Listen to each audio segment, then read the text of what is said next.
here's the picture that God, when he made human beings, there was something material about us. He formed from the dust of the ground, and he made a creature that, by the way, is not too unlike any material animal.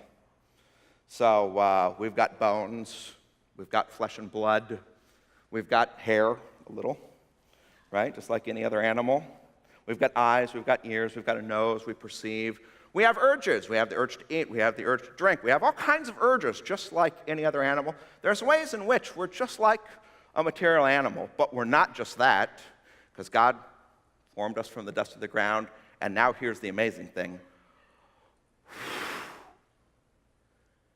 He breathed into our nostrils the breath of life. We're not just a material being, we're also a spiritual being.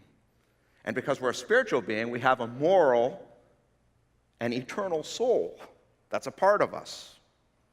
And now here's the thing, it's not just that there's one of us, there's actually two. There's the material animal, so to speak, but then there's this soul, this moral being. And now here's the thought, and this is why Jewish tradition gets in it. Which one should command who? Who should be in charge? Should the animal just run wherever it wants, whatever urge it has, it just goes there? Or should it be that the rider, who's the higher creature, the more noble creature, directs the animal to where it needs to go? Which one's right? And here's the thing. This is why I tell my kids, you need to ride your donkey. Because we all have urges, let's face it. When it comes to any number of issues, there's all kinds of urges we have all the time. But if we just follow those urges, I mean, we'll be like the donkey running all over the place. Our life will go nowhere. This is good news from the Bible.